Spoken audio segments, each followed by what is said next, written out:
Good evening. My name is Imani Rupert Gordon, and I'm the Executive Director at Affinity Community Services. Affinity is a social justice organization, and we work with Black, LGBTQ women, and other LGBTQ communities of color on the south side of the city. Today I'm so excited. We are joined by Dr. Maya Green. Dr. Green is the Medical Director at Howard Brown Health, the 63rd Street Clinic in Inglewood. Thank you so much for joining us, Dr. Green. Thank you for having me. It's such a pleasure to be here. It's a pleasure to have you. So remember, this is a call-in show, so if you're interested in being part of the discussion or asking a question, you can call at 312-738-1060. So let's jump right in. Dr. Green, could you tell us about your work at Howard Brown, and specifically, what is the population that you serve there? Sure. So a little background. In 1974, Howard Brown began with this mission to provide culturally affirming, positive care to the LGBTQ community. At that time, there was a great need for affirming care. It was a community that needed it, and so we've continued that. And years later, we're excited to branch, as of last year, I think, we're excited to branch out to the south side of the community of Chicago, and we're continuing to do the same thing, which is provide culturally affirming care to the communities we serve. Wonderful. Thank you so much. So oftentimes we talk about social determinants of health, and I'm wondering, can you tell us what that means and how social determinants of health, how they impact wellness? Sure. Good question. Social determinants of health are actually economic, social, and environmental things that play a huge role in someone's healthcare status. The easiest way to talk about it, I remember my mom. I remember being young, and we were going through transition, and we didn't have a lot of money at the time. Mm-hmm. And I remember her trying to access health care, and so she went to the safety net institution in Chicago, and she would try to access health care. And it took her 6 months to get an appointment. And at that appointment, I remember the doctor saying, you need to stop smoking. That's your biggest problem. Well, the doctor never stopped to think about the fact that she was smoking because she was trying to go to school because we didn't have a lot of money so she could make a better life for herself. She had 3 kids and all kinds of stressors that impacted her smoking status. And instead of saying stop smoking, addressing her social determinants of health, which in that example are lack of funding, lack of access to care, transitional housing, those things are the social determinants of health that play a part in that example. And by addressing social determinants of health, we're able to have better outcomes. Sorry, a little nervous. No, that's perfect. Thank you. So I'm wondering, how does that impact? We also hear the term health disparities often. How are the social determinants of health and health disparities, how are they related? So I think the key word when we talk about health disparities are disparity. The key word is disparity. That means all things being the same, someone's age, status of a disease, say diabetes, and sometimes even the institutions they access. All those things being equal, one person will come out with a poorer health outcome, like maybe if we're talking about diabetes, poor vision, sometimes dying of a diabetic complication. One person will have those things, and the other one will go on to get all the health care, all the medicine, all the staff, and all the help they need to treat diabetes and address it and live a healthy life. So that would, in that case, would be a disparity. One person having a poorer outcome and the other person going on to have a healthy life and all the medications they need. So who are likely to have health disparities? So in Chicago, there are communities, and you can actually track it down to the zip code in Chicago. So in Chicago, the south side and the west side sides of Chicago generally have poorer health outcomes and disparities. I know in the Inglewood community, a resident is more likely to die of a diabetic complication. They're 50% more likely to die of kidney failure, coronary artery disease, and a stroke than someone, say, in North Shore. So in Inglewood, and that's why we're so excited to be there and be part of the organizations that are doing so much good work there. Wow. Thanks so much for sharing that. So are there other community entities that have an influence on social determinants of health? Absolutely. I'm glad you asked. I just, a little history that comes to my mind. In 1915, Booker T. Washington actually came up with National Minority Health Month, which is April. And that was a call for the institutions that could play a role in impacting social determinants of health, like our churches, our schools, our business organizations. He actually put out a call and said, hey, we have a population that we're responsible for. Let's do everything we can to make sure we're living healthy lifestyles. We're having discussions about what it means to be healthy and what it means to be well in our community. Wonderful. Yeah. Thank you. It looks like we have a caller too. Caller, go ahead. Hello? Hello? Yes, you're on the air. Go ahead. Yes, a couple of points. And what I do respect the earlier analogy that you used with regard to a mother or grandmother who needed health care. At the same time, I think it's incumbent upon us to recognize limitations of people within the system. A doctor is not empowered to change the socioeconomic and political dimensions of health care. So when we go to him and he advises us to do things like stop smoking, that's the limitations of his power. So that, in his defense, in terms of that advice that was given, it is representative of that. Secondly, there are plenty of people who are extremely well off in this country who smoke, who decide is something that is purely a function of your socioeconomic disadvantage. It simply doesn't stand up. Oh, well, thank you for saying that. You're right. Our families, and I thank you, Monty, for bringing that up. Our families and our churches and our worship centers and the peers, the people we dialogue and connect with every day, certainly play a huge role in the things we can do to be healthy. But I do want to say, as a physician myself, there are times when addressing stress, depression, addressing education levels, starting programs that facilitate my community engaging in educational institutions, they do impact it. So I guess you're right. Yeah, you're absolutely right. Sometimes physicians, we don't have that space to do that. And then I'm thankful that sometimes we do. And at Howard Brown Health, we do institute things like GED programs. We have behavioral health consultants to form holistic approaches to healthcare. But thank you for saying that. Yeah, Affinity is really happy that Howard Brown is now on the South Side, and I worked for Howard Brown Health, and I'm really a fan of the work, the holistic work and outlook for an outlook to health that they have. So very, very excited about that. And also excited that you represent so many parts of the community you serve too. I think that has to make a difference to people when they come in and see that the medical director has a similar experience. Do you find that that's true? I do. I remember being a child and going to see my pediatrician. I love the fact that my pediatrician had brown skin like mine and hair like mine. And so I enjoy that my community can come in. I'm originally from the Chatham-Roseland area. I enjoy that my community can come in, and when they look at me, they see someone with beautiful chocolate brown skin like them, someone who speaks like them, someone who understands the culture, someone who identifies with the LGBT community, as some of our patients do. I love being there and providing, or at least offering, the same experience that my doctor growing up provided for me. Yeah. And I hope, I just want to add, I also hope that when our youth come in and they're able to see that, they say, hey, if you can do it, I can do it. I certainly hope that helps. Even one person is super exciting for me. That's amazing. Thank you so much, Dr. Green. So before the caller, you were talking about National Minority Health Month, and I know that April is National Minority Health Month. And so this year's theme is Bridging Health Equity Across Communities. And I'm wondering, what is Howard Brown Health doing to bridge health equity across communities? Well, Imani, we started a long time ago with our mission, but recently, last year, we came to the South Side. And so I love that we came to the South Side. Not only did we do that, we came with the attitude like, hey, we're coming into the Inglewood community. We need to learn what health means for the Inglewood community. And so we came with a mission to learn from the Inglewood community, to engross ourselves in the Inglewood community, and to provide the community-focused care. And what that means is we are able to address the disparities that are in the community of Inglewood, like diabetes, high blood pressure, HIV, hepatitis C. We design our clinic to be of service to whatever community we're in. And so we're excited about that. That's wonderful. Thank you. It looks like we have another caller. Caller, go ahead. Yes, thank you.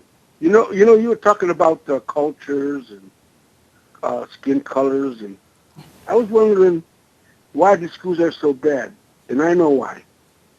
They go to school, they talk the same garbage that they learn in the neighborhood and at home, instead of going and get educated.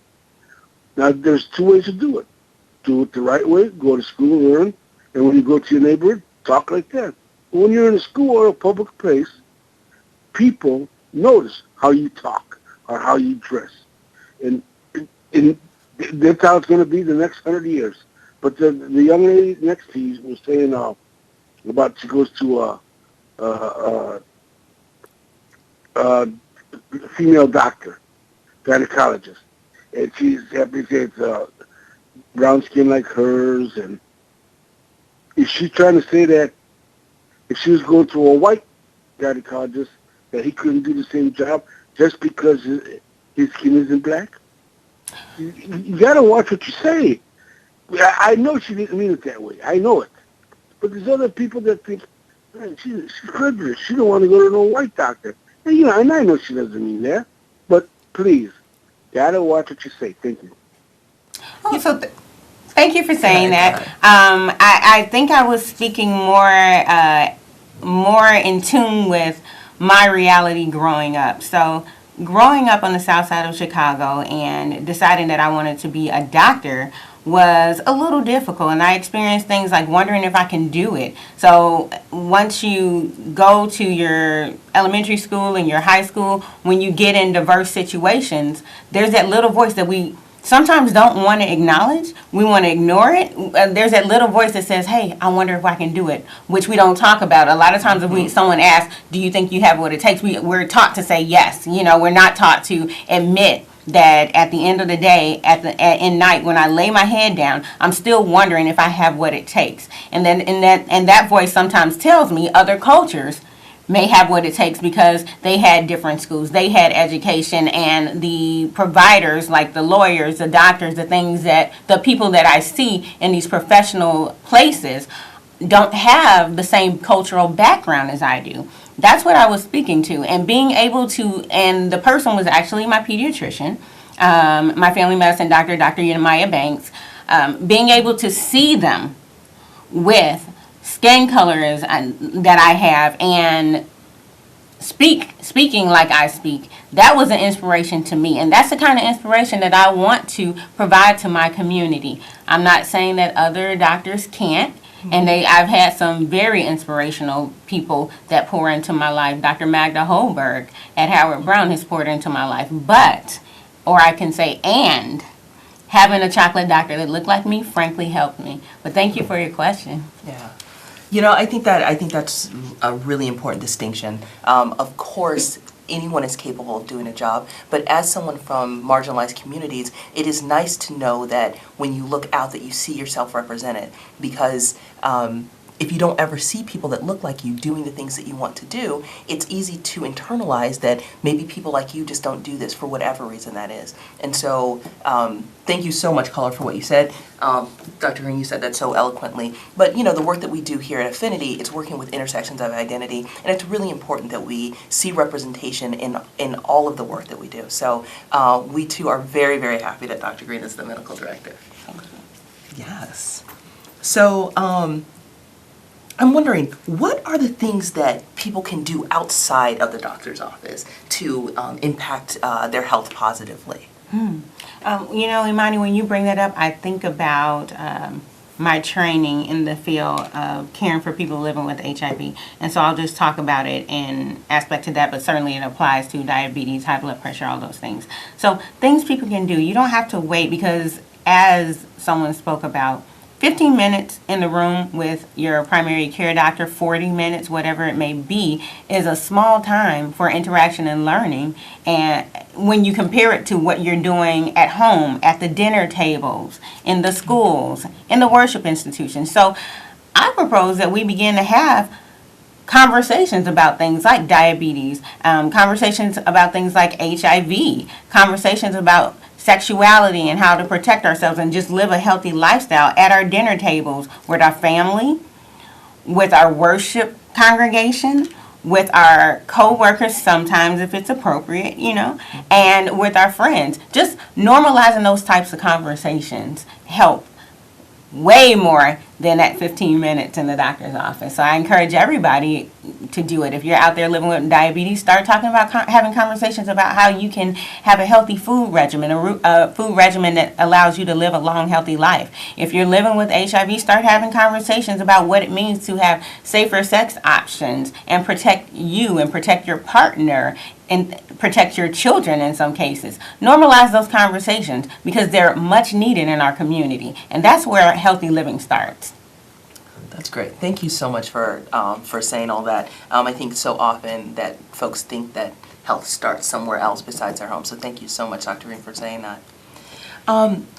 This is a question. We've talked a lot about health disparities, and I'm wondering if you had an opportunity to use a magic wand and you could wipe away one health disparity, what would that be and why? Yeah, I don't know if it's my training. I don't know if it's my upbringing, having lost loved ones to HIV, but definitely HIV. And the reason is now we have medicines where people living with HIV can take every day and live a long, healthy life. We have wraparound services. So if someone is living with HIV and they're mentally just not prepared to take the medicine or feeling isolated in some way, we have wraparound services with people you can talk to.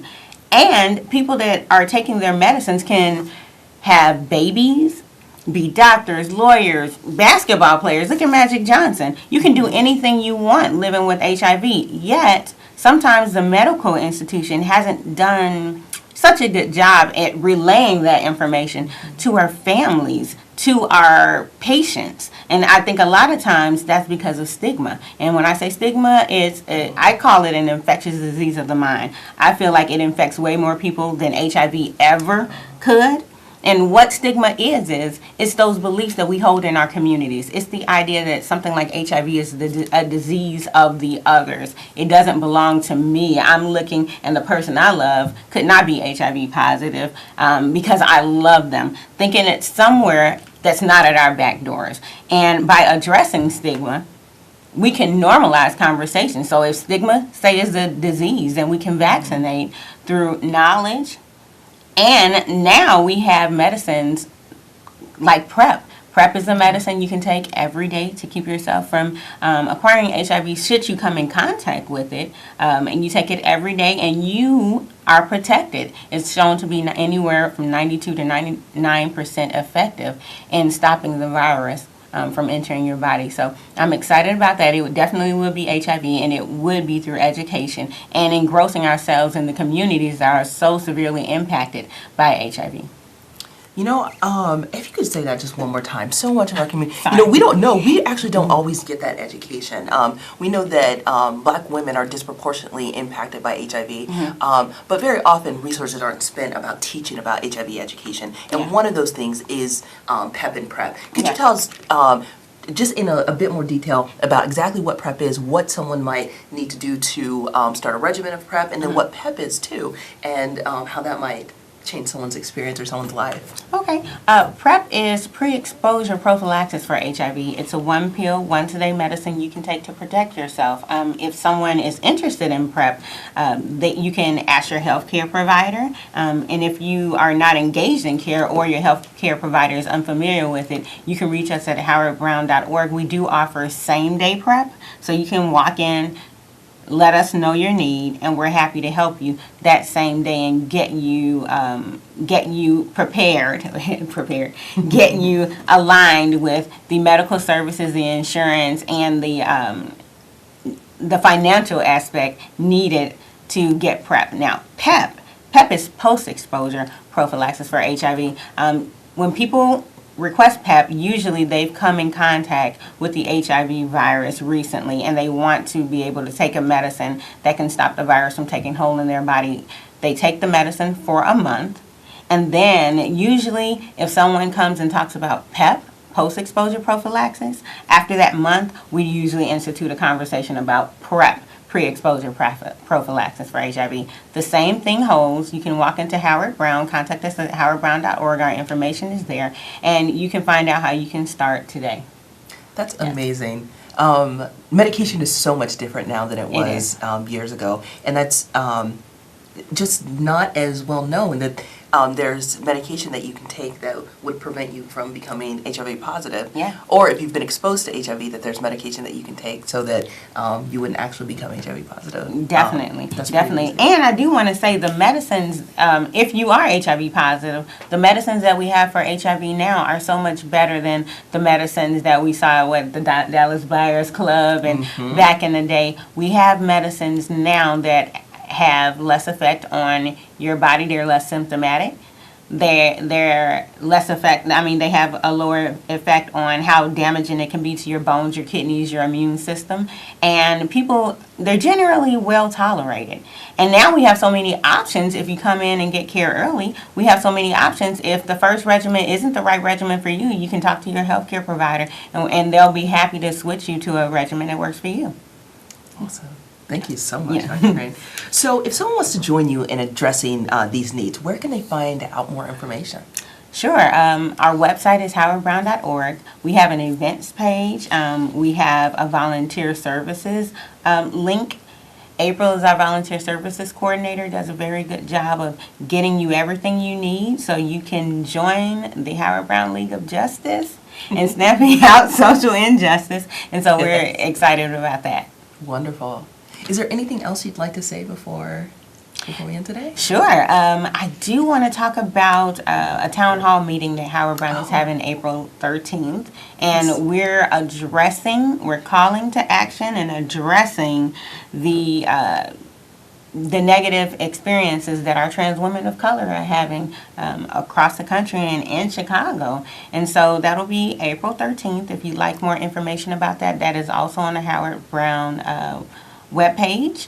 And we look forward to having community come out and engage in discussion. I think it's a wonderful opportunity to learn from and speak with our trans women of color, as opposed to historically sometimes what has been done by, and when I say us, I mean nationwide, is we talk about trans women of color and necessarily not with, to, or learning from them. So Howard Brown is excited to institute a town hall surrounding that, and we hope you come out and learn and express your experience in this time, and it'll be a good time to be surrounded by people that are supportive and affirming Wonderful. of our community. Thank you so much. Thank Dr. you. Green, it's been such a pleasure having you. Thank you so much for joining me Thank tonight. you. So if you want to find out more about Howard Brown, you can find them at howardbrown.org. And if you're interested in finding more about Affinity, we are at affinity95.org. Thank you so much for joining us today, and we'll see you next time. Take care.